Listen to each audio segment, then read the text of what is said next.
tous ceux qui participent à ce déjeuner-causerie ce matin. Quelle belle journée encore. C'est l'été indien qui se poursuit. On est extrêmement heureux aussi de recevoir le chef national, Shawn Atleo, ici à Québec, sur le territoire de la nation de Huronne-Wendat, dans le Sioui. Je suis quasiment capable de voir des chevreuils sur l'île d'Orléans. Je suis jamais venu ici au Ghislain, à cet endroit-là, et c'est merveilleux, c'est beau. Alors, je veux aussi célébrer la présence de notre chef régional, M. Ghislain Picard, qui est avec nous, puis qui nous appuie dans beaucoup d'initiatives, et on l'apprécie. Et pour nous autres, hier, on a rencontré le chef national, Shawn Atleo, avec notre conseil chez nous. C'est tout simplement une nouvelle ère, a new era.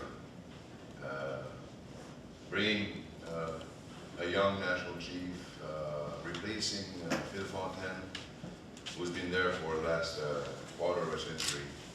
And now with the national chief, Atleo, all the hopes are there to be grabbed, and we're very satisfied with our meeting.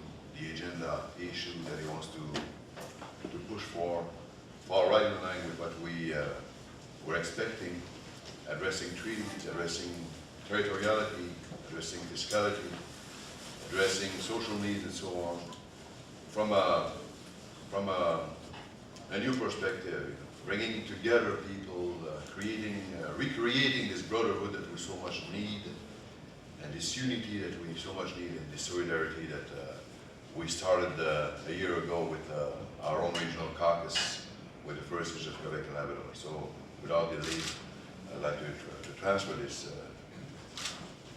opportunity to talk to the regional chief, Chief Picard. Thank you. Merci beaucoup, grand chef Sioui. Bonjour à tous. Good morning to all. It's certainly a pleasure to welcome the press for this brief moment where we can meet and hear the National Chief of the Assembly of First Nations.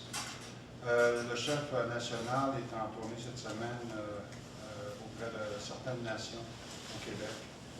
Et c'est une première grande visite pour le chef national dans cette région-ci. It is the first opportunity to spend a few days with First Nations in Quebec. It is an opportunity that we certainly welcome in light of the issues facing First Nations in this area. We will be meeting today and meeting with the Malisit Nation near Rivière-du-Loup, and after that we will be traveling to Mi'kmaq territory in the community of Sioui, where the National Chief is expected to spend some time with the community, but as well make a speech tomorrow night during a banquet celebrating the opening of a youth center in that community. And we're hoping that the National Chief will take other opportunities in the future to make more visits with the communities in Quebec. And, National Chief is a former colleague of mine within the executive of the Assembly of First Nations for almost 6 years. And of course, he is also a colleague of mine today as the new leader of the Assembly of First Nations. It is important for him to take stock of the situation prevailing, especially in Quebec. And we understand that the situation in Quebec, both socially, economically, but also politically, resembles a lot his own situation back in his own province. So we expect that he would have a clear understanding of the situations facing First Nations in this area. So this is an opportunity for him to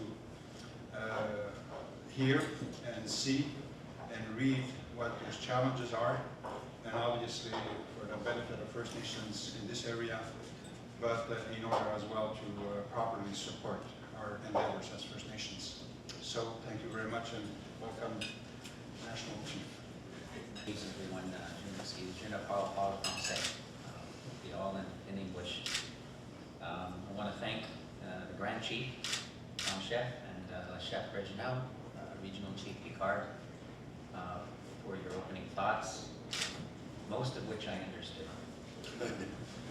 And but the key points is that it's a very big honor for me to be spending time with both these gentlemen and also with their leadership colleagues and the community members.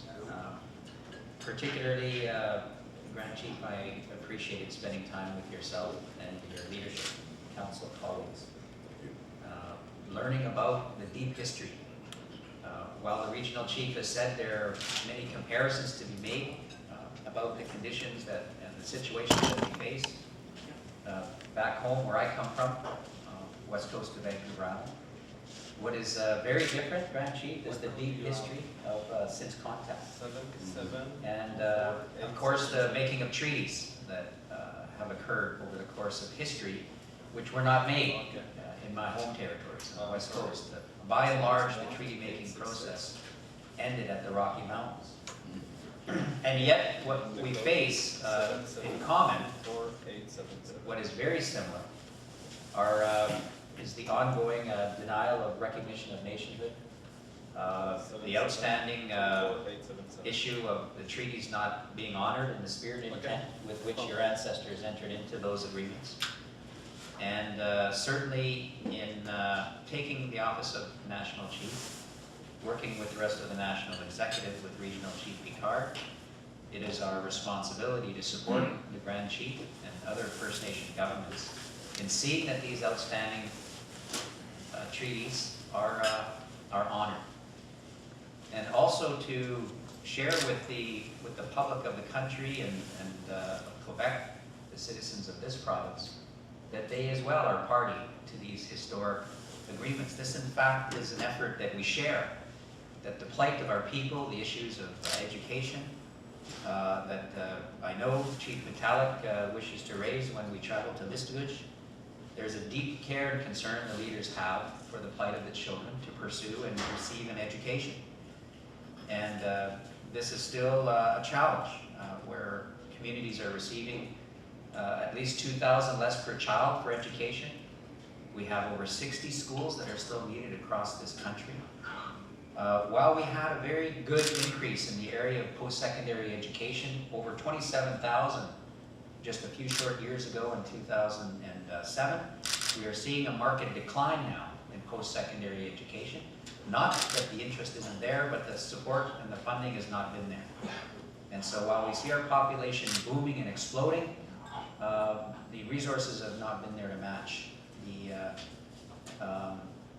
willingness of First Nations young people.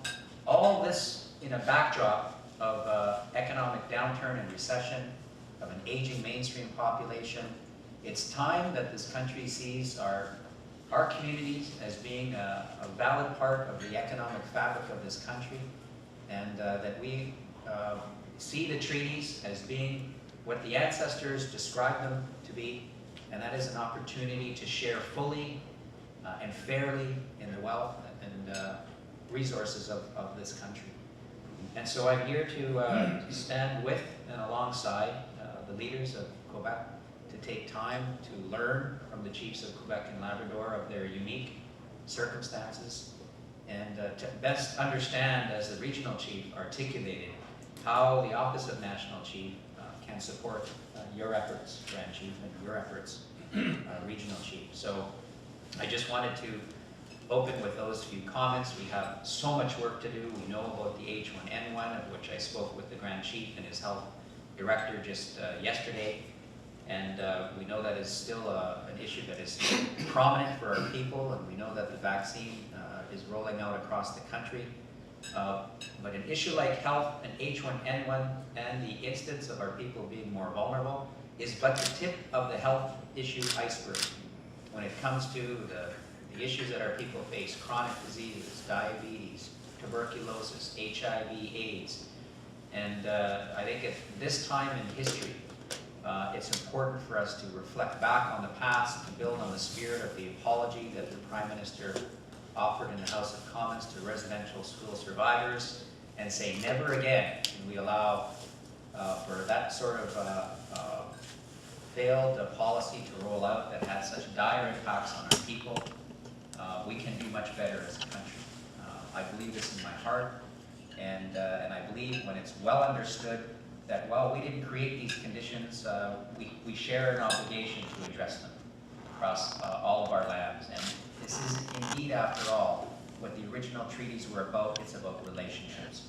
So I'm very much looking forward to the rest of my time here with the chiefs and traveling with the regional chief, and welcome the conversation and any questions or dialogue here. Thank you.